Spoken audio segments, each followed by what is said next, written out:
Hello, everybody. It's Raina from Garden District Bookshop, and I want to thank you for coming to Virtual Happy Hour again this evening. I have one little piece of housekeeping before we get started, and I bring Sha'Condria out. But this is our last Virtual Happy Hour on Friday. We're not canceling Virtual Happy Hour, we're just moving the day. So we're going to skip next week, and the first Monday in May is going to be our next Virtual Happy Hour. So Virtual Happy Hour is moving to Mondays, still at 5 o'clock in May. And you can find all that information on Garden District Bookshop's website or on our Facebook events. Okay, that's all the news we had to get out of the way. And now I'm going to introduce you guys to Sha'Condria iCon Sibley, who is the author of My Name is Pronounced Holy. I first was introduced to Sha'Condria, her work. I just happened upon a YouTube video, actually. Somebody had posted on my Twitter, and I listened to her perform one of her pieces, and I fell in love with it. So I am really excited to have her with me tonight. And without further ado, I'm just going to click this button and invite her onto the screen. Hi, Sha'Condria. Hi, Raina. How are you? Very good. How are you tonight? This evening? Good. Thank you for having me. Awesome. Of course, that's the phone. Sorry about that. Business doesn't stop. Exactly. It is happening right now. And we're still open till 6. So we are here doing our thing. I wanted to ask you about your name. Not Sha'Condria, because I've heard that poem. But what did you give yourself the nickname iCon, or did you have that bestowed upon you? Where'd that come from?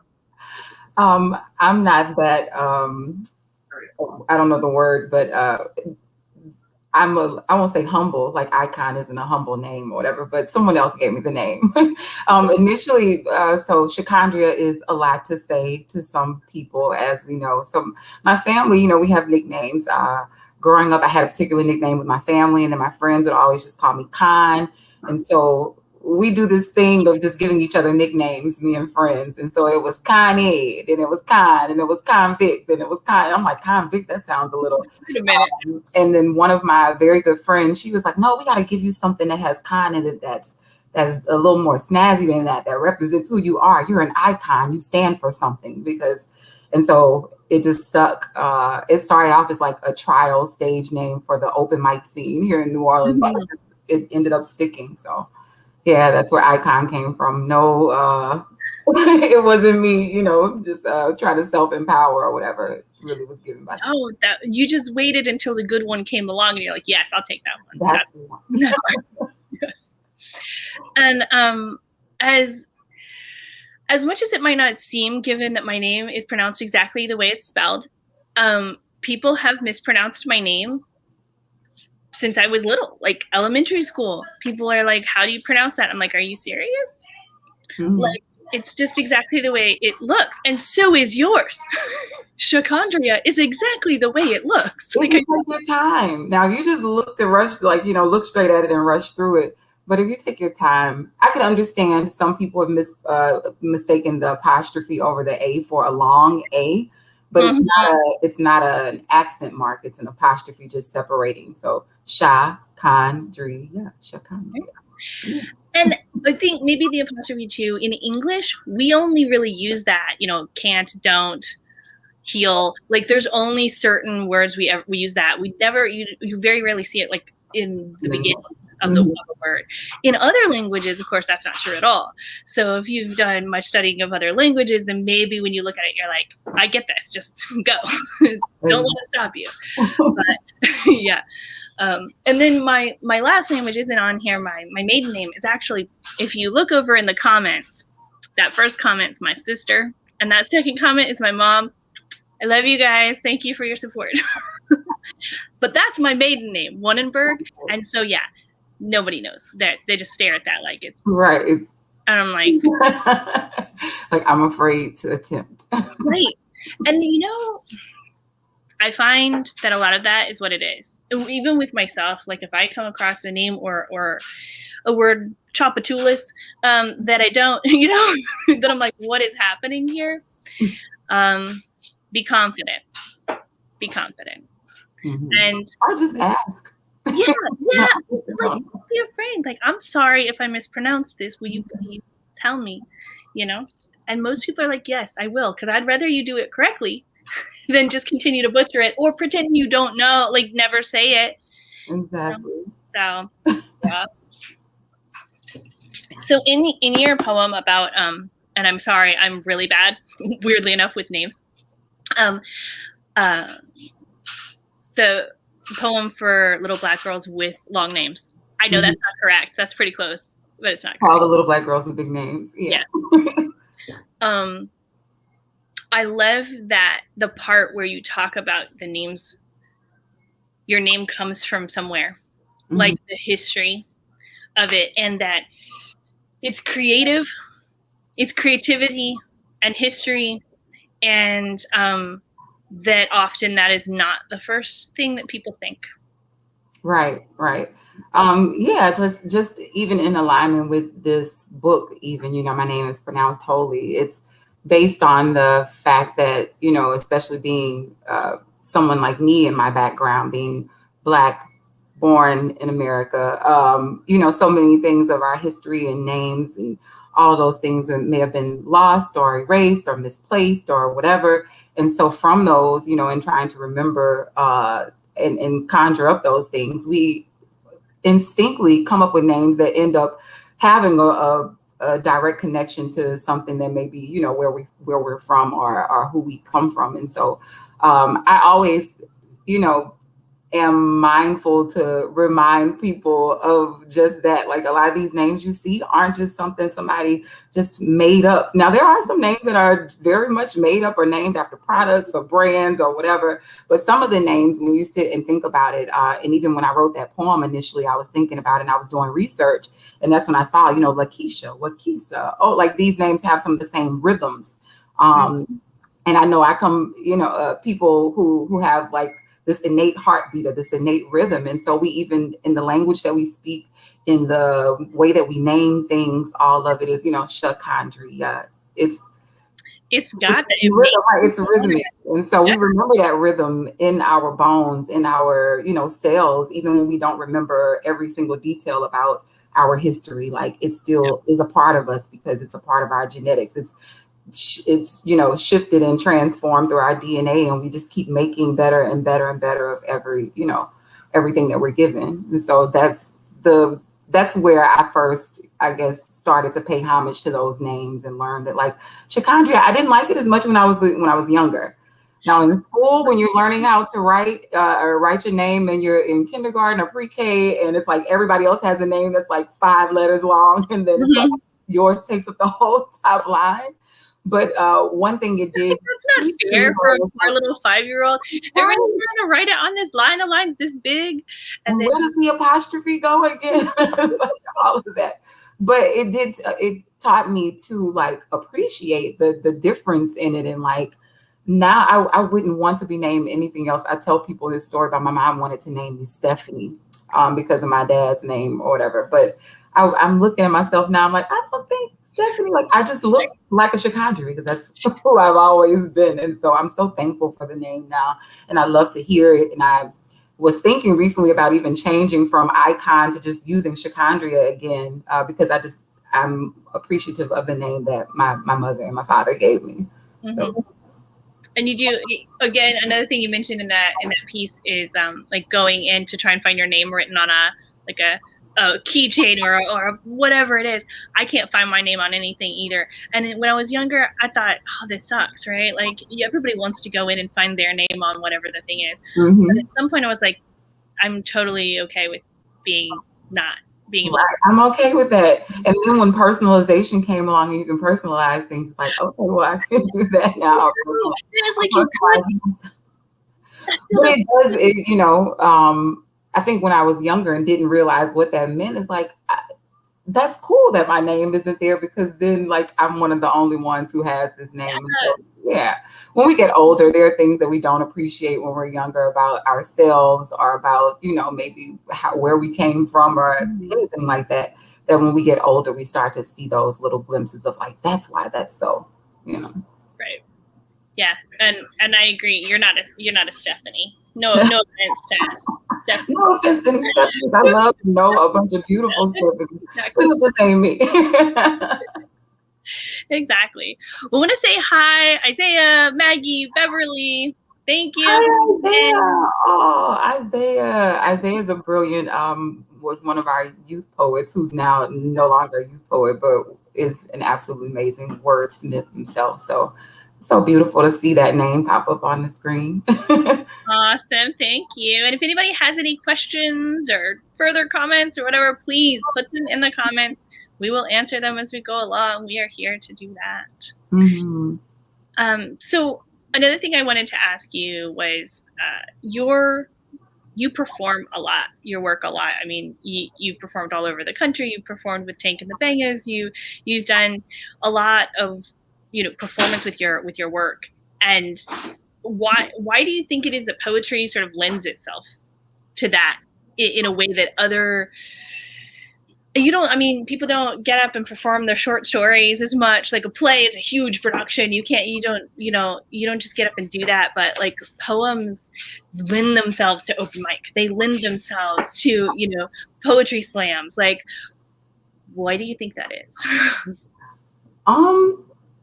I should have given disclaimer before doing this interview that all thoughts and opinions expressed by me are solely my own opinion. I'm not an expert.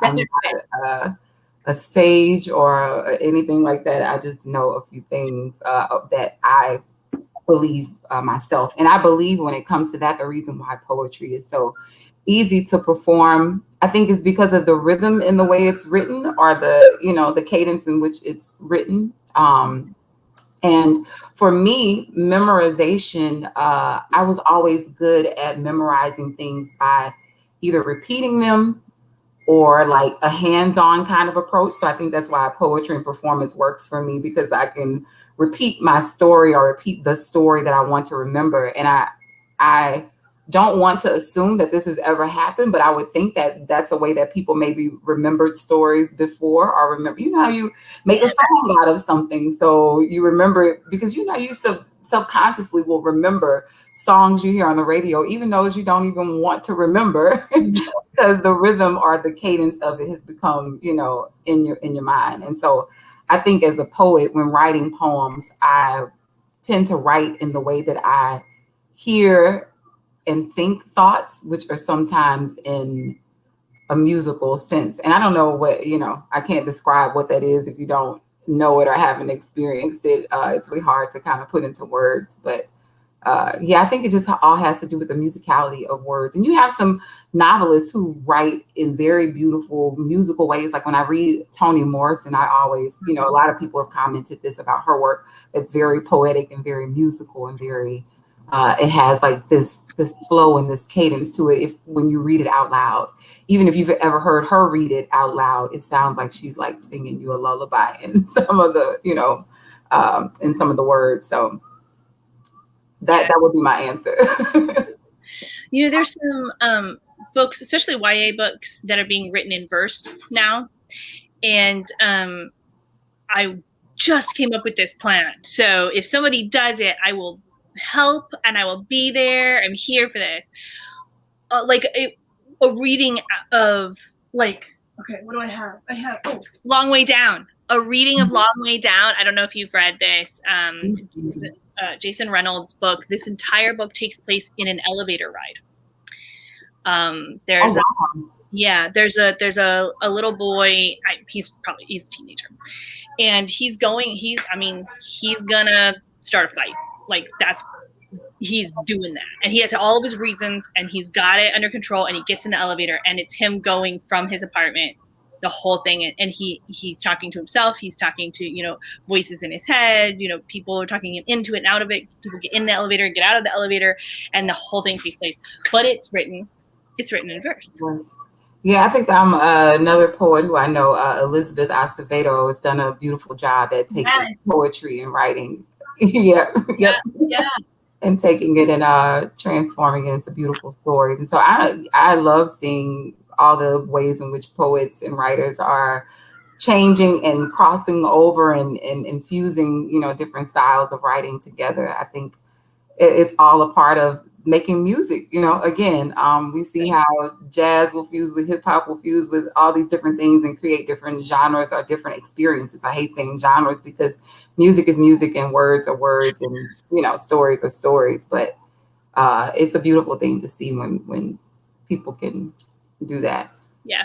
I could definitely see that as a play. Like just some sort of spoken word, like some sort of performance. It would be long, but that could be a powerful performance. Hasn't anyone thought of this yet? Right. Yes, is right there. Right. We're coming up with it. Right.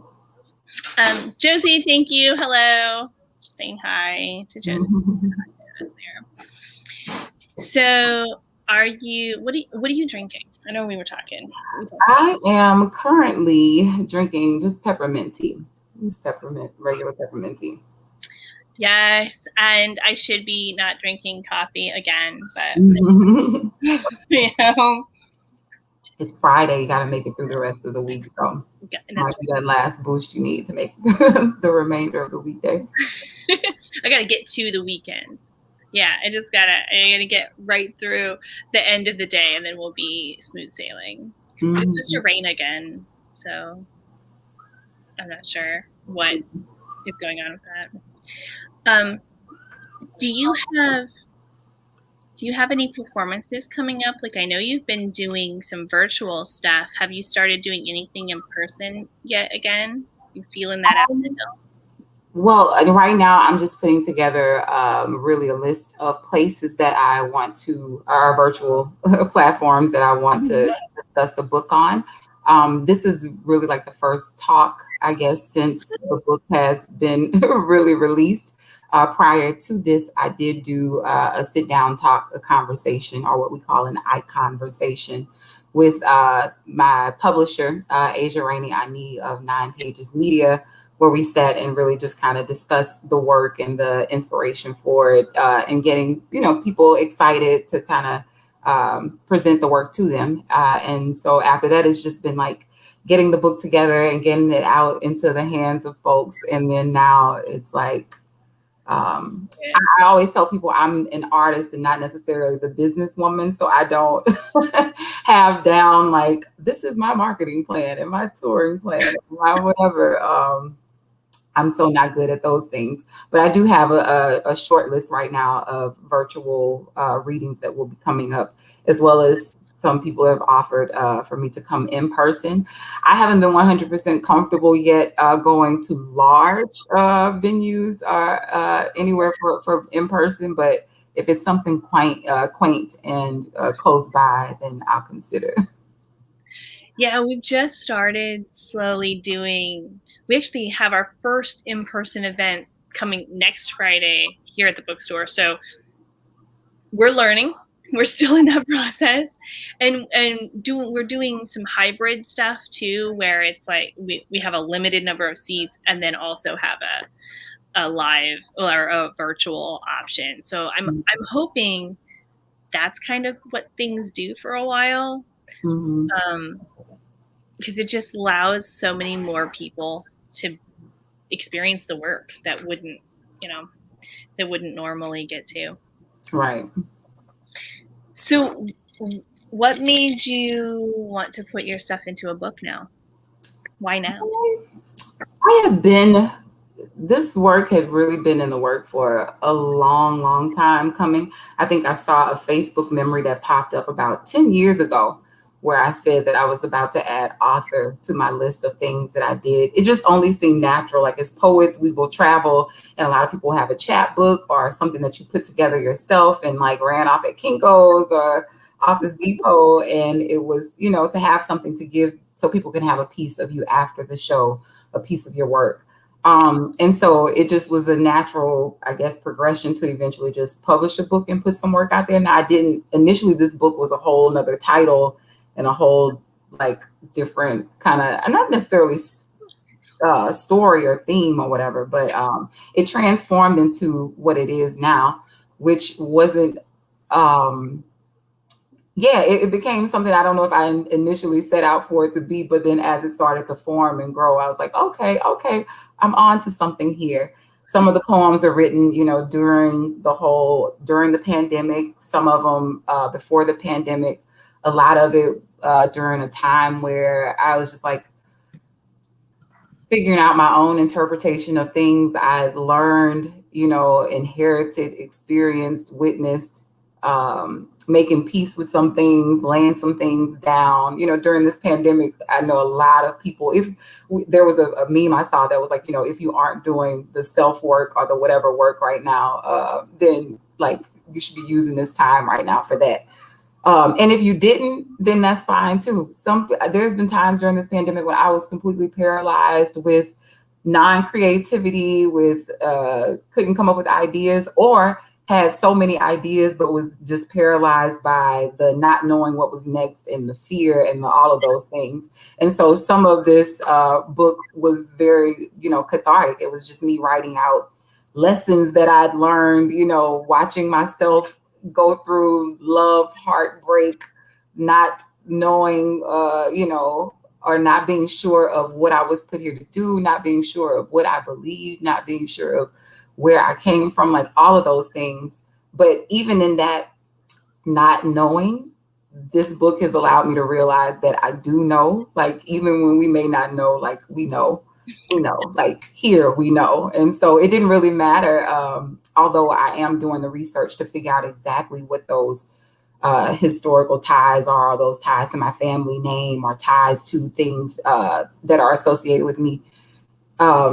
Even if I don't know those specifically, I know just by looking at the people who I come from, who I know face to face, and looking at what they overcame and how and who they are and how beautiful they are and what they created, looking at my own self and looking at what I traversed and came over to, like who I am now.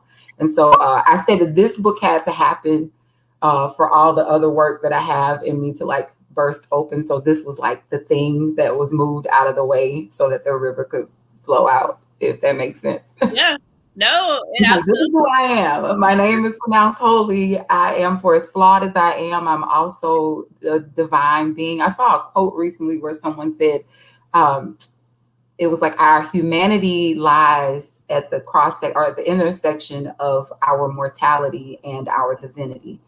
And I thought that was interesting because I'm like, yeah, that's kind of like almost a summation of, like we're, as being a human, like you're that flawed, but also that like holy too. And so I wanted to just recognize that for everything that I may have been, done, whatever, like I also got a lot of goodness and some goodness propelling me forward, and goodness as a foundation. So that's literally why this book came about, or why it was chosen to be put in book form. Now, I can't say there weren't times, even in the past couple of weeks, where I wasn't scared out of my drawers to like release the work, because I saw an interview with Viola Davis, and I think it was Oprah recently, and not to in any way compare myself to Viola Davis, but I think she's amazing. And I hope that one day I can reach that level of being revered in what it is that I do. Not necessarily fame, but being respected for what I do. And she said that a lot of artists have this imposter syndrome, right? Where we're always second guessing, kind of like, did I do this justice? Will people understand this? Is it quote unquote good enough, whatever that is? And I really, that resonated with me a whole lot, because I'm like, oh, if Viola Davis can feel like that, then who am I? So that's what all this second guessing, it's a natural thing when you love something, and you feel so passionate about it, to put it out there in the world. I don't have any natural children as of yet of my own, but this is one of the closest things to it, where it's just like on a mass scale, I'm putting, my vulnerabilities out there. I'm putting my strengths, not even just to harken on the things that we spill, but also the things that we pick up and that, that we build up too. So yeah, it was necessary that this book happened, so that others can happen too.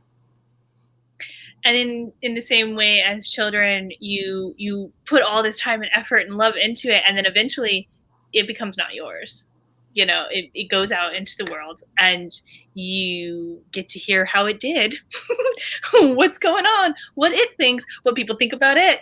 And at some point you're just like, yes, that was it. That's what I did. Okay. Which is so wild for me because part of my background, of course, I did slam poetry, and then I had a couple of videos that went viral, like poems that went viral on YouTube or social media. And one thing that I learned doing that was never read the comments, right? People always don't read the comments. You don't want to read the comments because, yeah.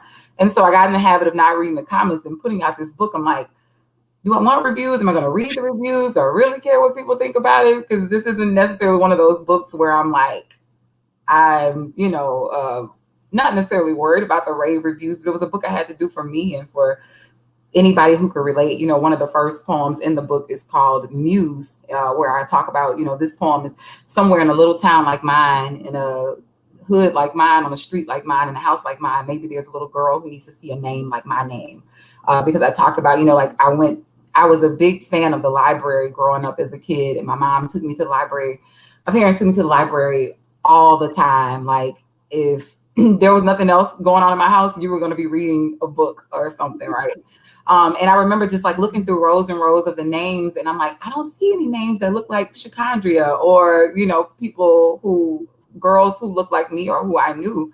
And so it was like, I felt like maybe that's part of my calling too, is putting my name on a bookshelf so somebody sees my name. I remember a poet who I love her work dearly, Parnisha Jones. When I first saw her name, like I read her poetry first, but then when I saw her, I saw her name first. But then when I read her poetry, I was like, oh my gosh. Oh my gosh. Yes, yes, yes. I won't say you don't necessarily need the validation, but sometimes it pushes you forward to see that somebody, that shares your name or whatever could achieve something, or that they, that you can relate to their story, or you can relate to whatever it is, And so I wanted to make sure my name was up on somebody's bookshelf so that one day another Sha'Condria or Lakeisha or Ebony or Lisa or whoever, Sarah, doesn't matter, it's not even just really about the name itself. It's about the spirit of it all, and like just seeing yourself in somebody else, and seeing ourselves in each other, and seeing, even despite all the ugly, like the victory and the triumph and the good and the we gonna be all right of it all. Yeah. Seeing similarities and seeing differences, and then realizing the similarities. I think it's not only good to see yourself in it, but it's good to look at a shelf and have it not just all be the same. Whatever that same is, you look at it and you go, okay, wait, this is the only option. No, it's not the only option. It shouldn't be the only option. And that's one of our goals. Like in a bookstore, as a bookseller, your goal is to be able to look at this shelf. If somebody comes in and look at this one shelf, okay, do they see, is it all the same? Whatever that same is, it shouldn't be. It should be diverse in a way that allows, any 10 random people to come in and find themselves at some point. And so, your addition to the poetry shelf is, I don't know, it's much needed. I appreciate that. That is my hope. I thank people who got their copies of the book just by, thanking them for having it be a part of their book collection. Because I know I, for one, own a lot of books. There was a time when I had more books. I lost a lot of books when I moved back here after Katrina, after the storm.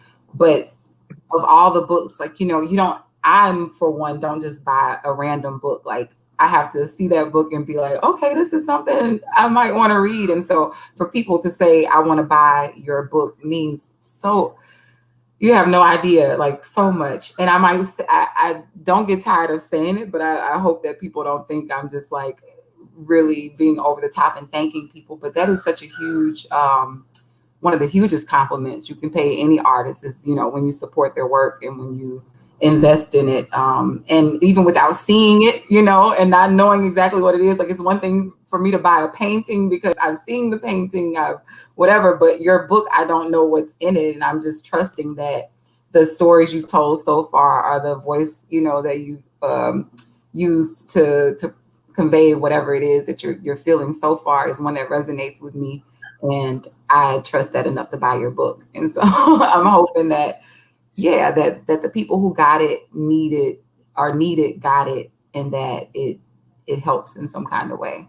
At the end of the day, that's all I can hope for. Like I said, I'm not a theologian, and I'm not a scholar in a sense of, some forms of the word. But again, my disclaimer is that these are just my interpretations of things that I've learned or experienced or saw or dreamt or just felt, or whatever the case may be. It's one woman's, lived experience translated. Well, that's what every book or every song or album is. It's just one person or one small group of people's interpretation of the life that they see and the life they've lived or want to. And you don't have to take it as the Bible when it's that, it's like what resonates with me, what doesn't, where do I see myself, where do I not, and being okay with that. And if there's a part of your story you don't see, then writing that story, like my inspiration to do this. So exactly. All right, so Linda has a question. Who did you read when you were younger that got you interested in writing poetry? So who are some of your first poet inspirations? I'm gonna go ahead and give the answer that probably everyone, definitely Maya Angelou was one of the first I remember growing up reading poetry wise. Langston Hughes, of course. I remember reading, oh my goodness. Well, I remember some Guy de Maupassant was not one of them that I read a lot, but I remember reading poetry of in my classes. My favorites, though, I didn't really get into reading poetry until a little bit later on. Like a lot of the poetry that I read was actually stuff that we read in church, which was a lot of people that like unknown authors. My grandmother would do this thing of like you had to get up. That's what trained me to speak in public, was the experience of growing up in a Southern Baptist Black church. You were going to get up at some point and speak in front of everybody, whether it was for Sunday school or some Christmas part or some Easter part or whatever. But I remember there being certain Sundays when my grandmother would be like, here's this devotional or this prayer or this poem, like, go read it. And she'd hand it to you. Yeah. You have like a couple of seconds to read over it and study it. And when they called your name, you go up to the front. And I would be a little kid and my grandmother would just hand me these random poems or these random reflections that would be so beautiful. And it was some of the first poetry I ever heard or read was those reflections that she would give me to read out loud during whatever service of church. So yeah, I don't have specific names of some of them, but Maya Angelou is definitely one that I first saw that was like, yeah. Little Girl, Stamps, Arkansas. A lot of our story is not the same. She had a very full life. But a lot of the story, some of the things I can definitely. And that early, like in church, they don't give you options either. Like now they might be like, who wants to, and you get to raise your hand. Then they didn't do that. It was your turn to go. That's it. There's no option. There's no option. Yes. And you get it. And I'll be honest, like when I was like little, you don't want to say no either or give trouble because that's bad. What are you going to do? You're going to tell the preacher, you're not going to get up and no, you're not going to tell him. You are going to take the piece of paper and you are going to do your part. Like you're not going to, it's non-optional in that way. Well, it wasn't even the preachers. It was like the elders, we call them the mothers of the church, like your grandmothers and I don't know if y'all had deaconesses or whatever, but it would be those women you were not about to tell no. They asked you to read something. And usually it was for, I ended up getting something out of it all. I remember keeping some of those little things, and I would go back to them and read them now as an adult, like, you know. Yeah. When we had to do, so a lot of times we would do like Bible verses, and each of us would get like a verse, and there, you know, would there be like 8 or 10 of us. And then when I was, oh my gosh, I don't know, when I was really little, kindergarten, first grade, and you have your little part, your like one little part, and the teacher you would have to read it in line. So it was, you know, you're doing your thing. But Sister Toll, Sister Amy, those are the ones organizing us. Those things went the way they were supposed to go. And when we would do performances, so as I went to school, we did all these performances, and you didn't need to audition. There were, in one of the schools that I went to in elementary school, there was 52 kids from kindergarten to 12th grade. Like, that was the entire school had 52 kids. So no one got to opt out of being in the Christmas play. Like, everyone was necessary to perform. And so, yeah, we would do that. And I remember that is also one of the first things that sort of pushed me out of my shell. You know, if you're allowed to just sort of sit there, you will. Most people will. Yeah. You know, and then you get this permission to do it, even if it's a little push sometimes in the beginning. And I was similar in that, like, once you're given the push, I was like, okay, I'm kind of cool. I'm here, yeah. I'm enjoying this. You're all. Oh. I definitely grabbed my charger. I'm seeing my battery. I thought it was plugged in. It's right there. Go for it. Yeah. Go grab your charger. Well, while she's grabbing her charger, I will say again, if anybody has a question for Sha'Condria, or question for me, question about the bookstore, about poetry, about performance, whatever it is, go and type it in the comments, and we would love to answer any of these questions. We will be here till about 6 o'clock. And for you guys who weren't here at the very, very beginning, we're going to move. So we'll do some more housekeeping. Virtual happy hour is going to move to Monday. So keep your eye on that starting in May as well. Welcome back. We're juiced up now. Yeah, if anybody has any questions about, I mean, whatever, or about the book, or I'm open to whatever questions anyone has. I'm just glad to be on and have the opportunity to talk and chit chat with you, Raina. Yeah, looking forward to, I don't know, wherever this book goes and what comes out of it. Right now, I am in the process of working with a couple of collaborators. We're going to take some of the poems from this book as well as some other work. And soon enough, or eventually, there will be like a production, multimedia production in the works. That will also include some of my own visual art. There'll be all kinds of things in it. So, and that's the other thing too. I'm working on a series of visual art that will not accompany the book necessarily, but is another project that I have in the works that's subsequent of the book. And so that's another thing for people to be looking out for once they get their book. And then, of course, I'm already starting to work on the next book. So okay. Always in the works, always working on something, or trying at least. I won't say always working, because there are times when I'm not able to crank out art as much as I would like to. And then on those times, I just rest and try to take things in. Someone said. So Caroline said, not a question, but I saw Sha'Condria perform at Poor Boys a while ago, and she killed it. Yes. If you get a chance to see her live, do it. She'll have your heart racing.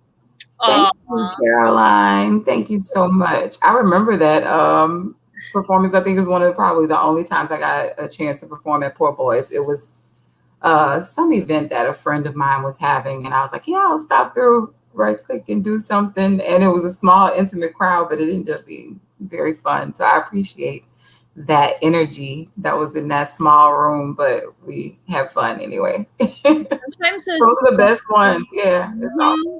Those intimate and I'd almost rather see like some of my favorite performers in a close, intimate space than any big like oh yeah, I'm not an arena person. Theater thing. No, yeah. Exactly. Well, this is actually a segue. Let's say hypothetically you had to read a poem from your book. Which one would you read? Ooh, there's so many options. I think for like a happy hour sort of situation. Right. At this point right now, I would probably read the Muse poem just because kind of like, I won't say the preface, but it's kind of like the dedication of who this poem was kind of written to, was that girl who's looking for her name. And looking for a name, I think there's an inscription in the front of the book. I say, this is for all the ones searching desperately for a name that they have never really forgotten. Like, you know who you are. So that would probably be the poem. I don't know if I'm supposed to read the poem now or you read that poem. I mean, it sounds like a good one to me. Look at the book with that. All right. So I don't give any prefaces other than some of the little towns I name when I say somewhere in wherever are towns that like my family has history in. My family on both sides, I'm a Louisiana girl through and through, both mother and father's side, from all over Louisiana, from as far north as Shreveport all the way down. I have family in just about every place in Louisiana. So that's the preface. So the name of this poem is Muse.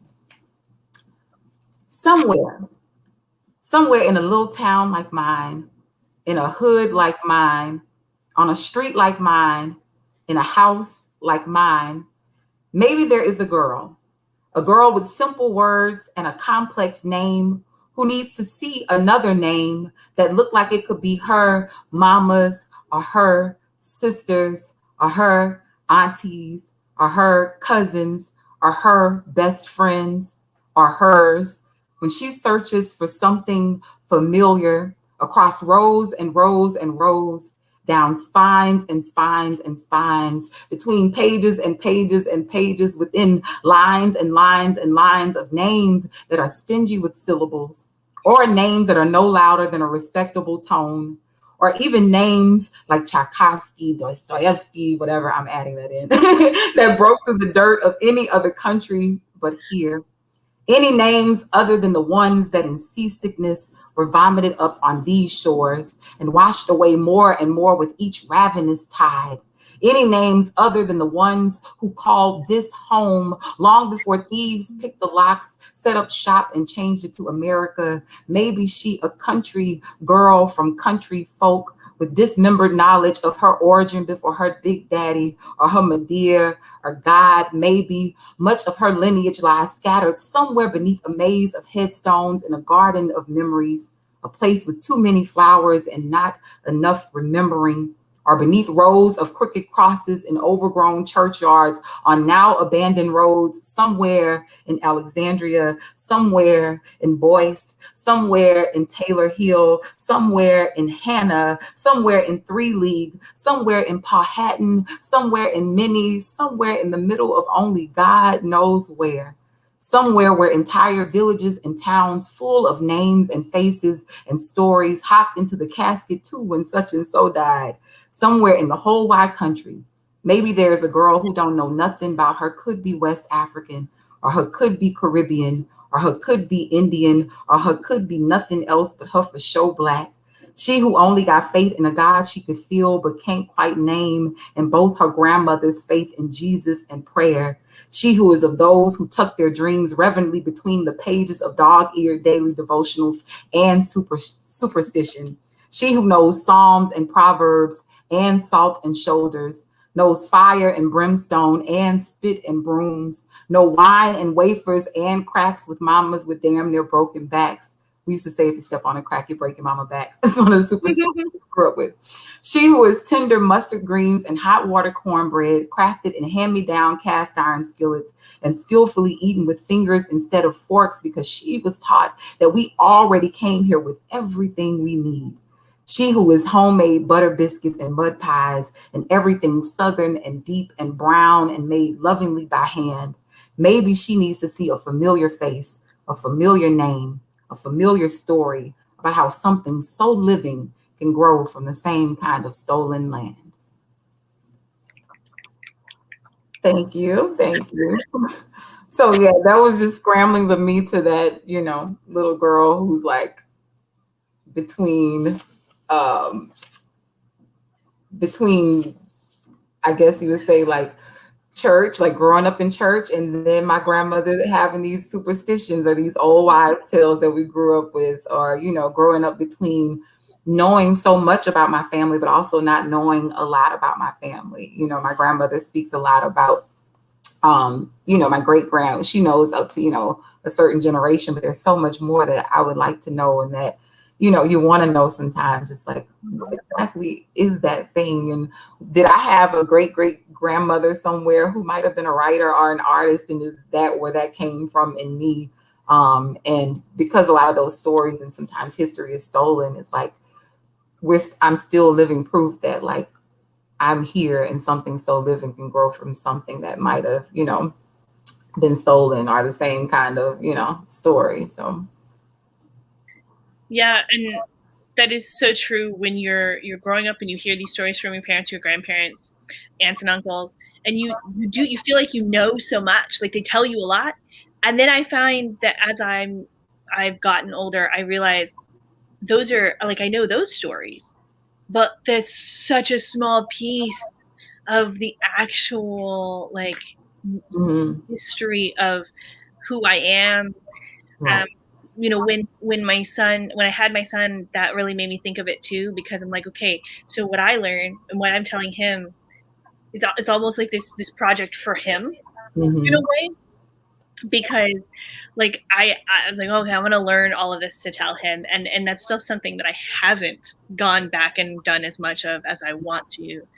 And that's a project, I guess, I'm honestly envious of people who have taken the time to go back and really research where they come from, because it's something we can all do. It's just deciding in yourself, okay, I'm going to actually do this. I'm going to go try and find this information now.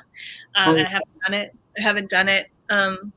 But the poem that you just read, and that idea of figuring out kind of who you are, and then when you look around your room, finding your place in it, in a room, in a town, in a house, in a, I know there's been a few times where I've shown up to places and you kind of look around and you're like, okay, well, these people like have the same bone structure as me. These people have the same, like, there's certain things you go, okay, I sort of weirdly belong in this room, even though I don't even know where these people house or this. I don't even, sometimes you show up in these places and you're like, my people and these people come from the same place, because we have like the same bone structure. We have the same like, I go out in the sun and in 10 minutes I am burned. I'm it's not good. But like you find yourself in these places and you realize somehow I'm connected to this place and these people. I don't know how. And even more so, you have to think about like, especially people with a history like mine that may have not been documented well, or if you were, your family was sent somewhere else or whatever, their last names that get changed and people get, and so families are, disjointed historically sometimes because we don't know necessarily, and it's one thing to be able to go and look and find, census information or whatever. And then there's one thing to like be trying to piece all these things together. And so definitely that part of just wondering different things, like you said, looking at your features and being like, is this whatever? I know a lot of people are doing the DNA testing and all of that now, which I have not just yet. Because I'm just like, how am I gonna pay somebody who like stole my people to tell me where I came from? It doesn't make sense for me to pay you to tell to tell me. But I'm thankful that people are able to do that if that gives them comfort to know, like, you know, what their genetic makeup or whatever, you know, nationality they may come from. But these are the questions and the things, again, you know, we ask ourselves, and especially, again, as Black Americans, like that, we ask ourselves a lot, but it doesn't stop us from, you know, going or thriving or anything like that. But it is one of the components of, like, you know, we're able to either find it or we're able to create it. And I think we've been doing a beautiful job at creating this light coming through. That's interesting. No, it's beautiful. It's just coming in like gray. Window by my friend. It's working. Right when I was saying that, it was like the lighting got really interesting. So I'm gonna take it that I was saying something that was good. Fine. When all of us, our story is, you know, the past, where we are and where we're headed, for sure. And coming up upon, like, doing research and then coming upon these dead ends because you can't go. Maybe that information is right. Is like, that's hard. That's but just straight up. I feel for you, and people who can't go further back. Yeah, but you know, like I said, we there's the whole purpose of the book, again, is like the subtitle. It's a collection of poems, prayers, rememberings, and reclamations. Like, there's a lot of things we remember innately in here, and then there's a lot of things that you know, the whole definition of, you know, reclaiming is, you know, taking something back or asserting a right or recovering or reforming or rehabilitation or whatever. There's so many definitions of what you could say reclamation means. So even in what not knowing certain things, like just naming and claiming something for yourself. And so that's why that part of the title was so important to me too, because it's like, yeah, even whatever is hard to go back and reclaim, we still have, you know, we still find a way to claim it or create it. And claiming your time and your space and your who you are now. I think that's a lot of times what we're working for. Again, I can only speak like for myself and like the way my mentality has changed since having my son, right? And you bring that up a lot, but like it is true. Like the idea of reclaiming, I'm claiming my space in a way I never used to, and that's almost it's as much for myself as it is to show him, you know, and that, yeah. So you're passing on, whether that's to children or to just people like watching how you act and live in your space, that the comfort and the confidence that you have in your space, and that this is who I am and this is where I am. It rubs off. It shows. It rubs off. It's beautiful. Like when you're performing, and I'm gonna put a link in the comments to like the videos page from your website, because everybody needs to go and like watch these videos that you have. But when you're up there and you're performing, like you see that confidence is beautiful. Yeah, and it's something you like.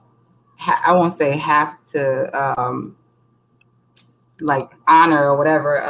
The confidence just comes from, again, like knowing that I stand on the shoulders of a bunch of people whose names I might not know, but whose strength like has never left me, whose like willpower to walk in their own greatness and goodness and divinity has never left. And so that's where I guess that confidence, or being able to be that sure when performing, or quote unquote, and I hate saying performance now because I don't perform as much as like I do a lot of readings. I don't get to, you know, the COVID, we don't get to perform as much.